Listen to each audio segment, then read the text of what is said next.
안녕하세요. 유튜브 넘버원 축구 분석 전문 채널 골 때리는 TV 배팅맨입니다.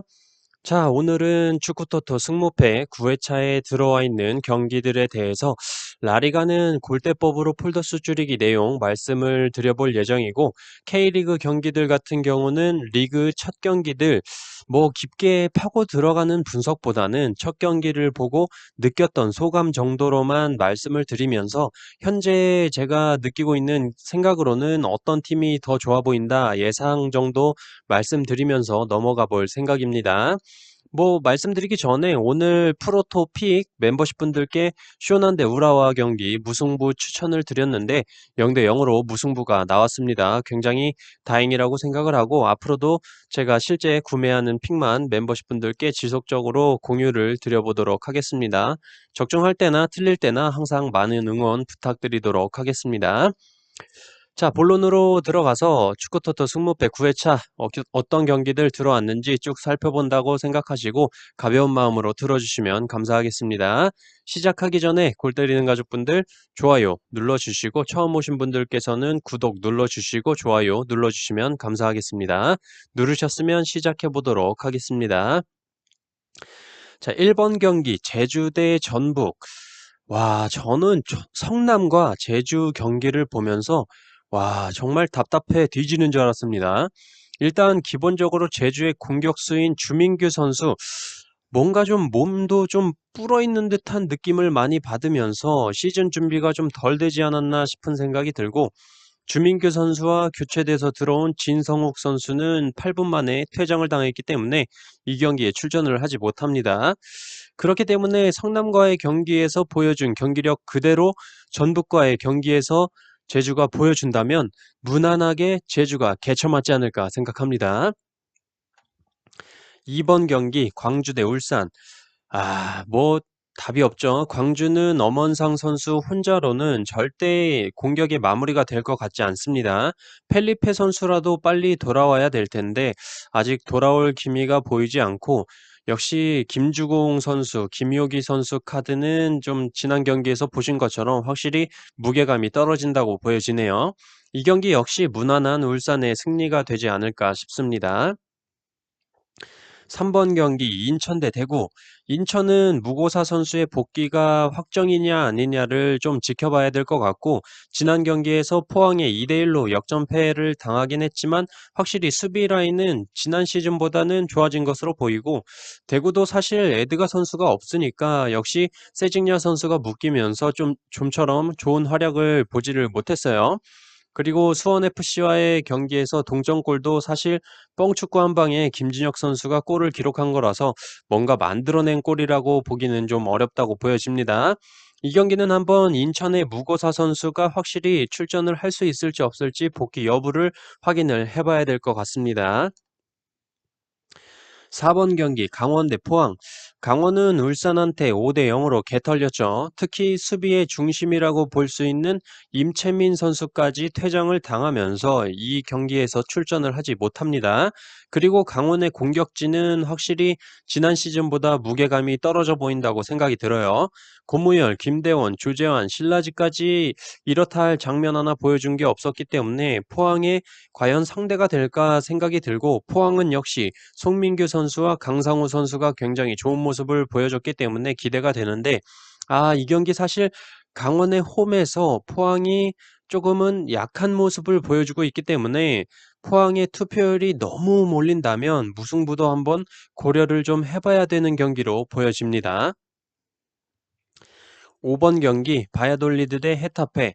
바야돌리드에 정배당이 들어와 있고 바야돌리드의 승무패 확률 승 53%, 무 21%, 패 26%로 바야돌리드의 무승부 확률이 가장 낮고, 홈과 원정으로 나눠 계산해 볼 때 승 54%, 무 15%, 패 31%로 역시 바야돌리드의 무승부 확률이 가장 낮게 나왔습니다.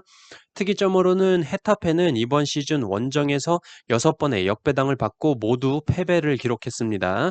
패턴적으로는 바야돌리드는 홈에서 5경기째 무승을 기록 중이고, 헤타페는 원정에서 4경기째 연패를 기록 중입니다.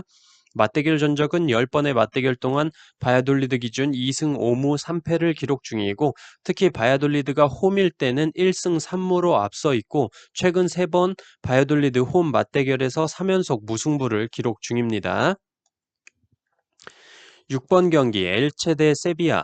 엘체에 역배당이 들어와 있고 엘체의 승무패 확률 승 18%, 무 23%, 패 59%로 엘체의 승리 확률이 가장 낮고 홈과 원정으로 나눠 계산해 볼 때 승 19%, 무 29%, 패 52%로 역시 엘체의 승리 확률이 가장 낮게 나왔습니다. 패턴적으로는 엘체는 이번 시즌 최다 연패인 2연패를 기록 중이고 세비야는 원정에서 3경기째 연승을 기록 중입니다. 맞대결 전적은 14년, 15년 4번의 맞대결에서 엘체 기준 1무 3패를 기록 중입니다. 세비야는 목요일 새벽 바르셀로나 원정 컵 경기가 예정되어 있습니다. 7번 경기 카디스 대 에이바르. 카디스에 역배당이 들어와 있고 카디스의 승무패 확률 승 27%, 무 35%, 패 38%로 카디스의 승리 확률이 가장 낮고 홈과 원정으로 나눠 계산해 볼 때 승 21%, 무 29%, 패 50%로 역시 카디스의 승리 확률이 가장 낮게 나왔습니다. 특이점으로 에이바르는 이번 시즌 원정에서 2번의 정배당을 받고 2번 모두 패배를 기록했습니다. 패턴적으로 카디스는 홈에서 3경기째 연패와 4경기째 무승을 기록 중이고 에이바르는 원정에서 7경기째 무승을 기록 중입니다. 맞대결 전적은 카디스 기준 2승 1무 4패를 기록 중이나 2003년부터 2008년까지의 너무 오래된 맞대결을 제외하면 가장 최근 20년 10월에 카디스가 에이바르 원정에서 0대2로 승리를 거뒀습니다. 8번 경기 오사수나 대 바르셀로나.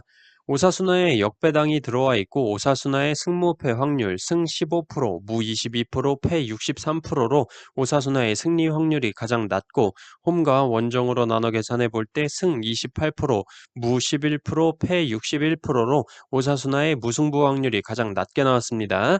패턴적으로 바르셀로나는 원정에서 7경기 연승을 기록 중입니다. 맞대결 전적은 오사수나 기준 2승 2무 6패를 기록 중이고 오사수나 홈 기준으로 1승 2무 2패를 기록 중으로 생각보다 압도적으로 밀리지 않는 모습을 보여주고 있네요. 바르셀로나는 주중 목요일 새벽 세비야와 홈에서 컵 경기가 예정되어 있습니다. 9번 경기 수원 삼성 대 성남 FC. 수원 삼성은 지난 광주와의 경기에서 영입된 자원인 니콜라우 선수가 굉장히 유연하고 스피드 있는 모습을 보여주면서 기대감을 줬고 제리치 선수가 아직 선보이지 않았기 때문에 그 또한 기대가 되는 상황입니다. 또한 중원에서 한석종 선수와 고승범 선수가 너무나도 잘해주고 있어서 이 경기 충분히 성남을 잡아낼 수 있을 거라고 생각이 들고 성남은 지난 제주와의 경기에서 제주가 한 명 퇴장이 당했음에도 한 골도 못 넣는 개쓰레기 같은 결정력을 보여줬고 뮬리치라는 외국인 선수를 영입을 했는데 키가 2m 3cm인데 진짜 와 소리가 나올 만큼 더럽게 못하더라고요. 이걸 돈 주고 왜 사오냐고. 키가 2m 3cm인데 헤딩을 별로 좋아하지 않는다고 하고 그러면 발이라도 잘 쓰는 줄 알았더니 패스를 상대편한테 하질 않나.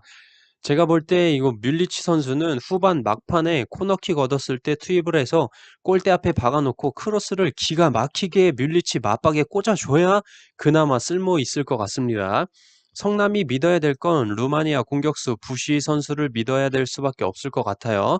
아직 경기장에서 보이지는 않았지만 언제 출격할 수 있을지 확인을 해봐야 될 것 같고 어쨌든 첫 번째 경기력으로는 수원 삼성 사이드라고밖에 보이지가 않습니다. 10번 경기 FC 서울 대 수원 FC. FC 서울은 지난 경기에서 기성용 선수가 전반에 교체 아웃이 됐는데 이번 경기에 출전을 할 수 있을지 없을지 확인을 해봐야 될 것 같고 전북을 상대로 좀 그래도 FC 서울이 좋은 모습을 많이 보여줬다고 생각을 합니다. 맞대결 전적에서도 수원 FC의 3승을 기록 중으로 비기거나 패배한 적이 없네요. 하지만 FC 서울은 확실한 마무리 자원이 없다는 게 문제여서 좀 더 고민을 해봐야 될 것 같고 수원 FC 또한 마무리 작업을 해줄 선수가 라스나 양동현 같은 선수들이 해결을 해줘야 되는데 아직까지는 좀 보여준 게 없다라고 생각이 들고 있습니다. 일단 이 경기는 FC 서울의 승무 사이드로 생각하고 있습니다. 11번 경기 우에스카 대 셀타비고. 우에스카에 역배당이 들어와 있고 우에스카의 승무패 확률 승 6%, 무 42%, 패 52%로 우에스카의 승리 확률이 가장 낮고 홈과 원정으로 나눠 계산해 볼 때 승 9%, 무 55%, 패 36%로 역시 우에스카의 승리 확률이 가장 낮았습니다. 특이점으로 우에스카는 이번 시즌 홈에서 6번의 역배당을 받고 2무 4패로 승리를 기록한 적이 없고 셀타비고 역시 이번 시즌 원정에서 5번의 정배당을 받고 4무 1패로 승리를 기록한 적이 없습니다. 패턴적으로 셀타비고는 원정에서 현재 6경기째 무승을 기록 중이네요. 맞대결 전적은 우에스카 기준 3승 3무 4패를 기록 중이지만 가장 최근인 18, 19, 20년도의 3번의 맞대결만 본다면 우에스카 기준 1무 2패를 기록 중이네요. 12번 경기 AT 마드리드 대 레알 마드리드. AT 마드리드의 역배당이 들어와 있고 AT 마드리드의 승무패 확률 승 21%, 무 17%, 패 62%로 AT 마드리드의 무승부 확률이 가장 낮고 홈과 원정으로 나눠 계산해 볼 때 승 18%, 무 27%, 패 55%로 AT 마드리드의 승리 확률이 가장 낮았습니다. 특이점으로 AT 마드리드는 이번 시즌 홈에서 단 한 번의 역배당을 받고 승리를 기록했었습니다. 패턴적으로 레알 마드리드는 이번 시즌 2연속 무승부를 기록한 적이 없는데 지난 경기에서 무승부를 기록했고 현재 원정 3경기째 연승과 8경기째 무패를 기록 중입니다. 맞대결 전적은 AT 마드리드 기준 1승 6무 3패를 기록 중이네요. 13번 경기 소시에다드 레반테. 소시에다의 정배당이 들어와 있고 소시에다의 승무패 확률 승 50%, 무 31%, 패 19%로 소시에다의 패배 확률이 가장 낮고 홈과 원정으로 나눠 계산해 볼 때 승 48%, 무 33%, 무 33%, 패 19%로 역시 소시에다의 패배 확률이 가장 낮았습니다. 패턴적으로 소시에다는 홈에서 4경기째 무패를 기록 중입니다. 맞대결 전적은 소시에다 기준 4승 3무 3패를 기록 중이네요. 레반테는 금요일 새벽 빌바오와 홈에서 컵 경기가 예정되어 있습니다. 14번 경기 빌바오 대 그라나다. 빌바오에 정배당이 들어와 있고 빌바오의 승무패 확률 승 54%, 무 23%, 패 23%로 빌바오의 무와 패 확률이 가장 낮고 홈과 원정으로 나눠 계산해 볼 때 승 63%, 무 21%, 패 16%로 빌바오의 패배 확률이 가장 낮았습니다.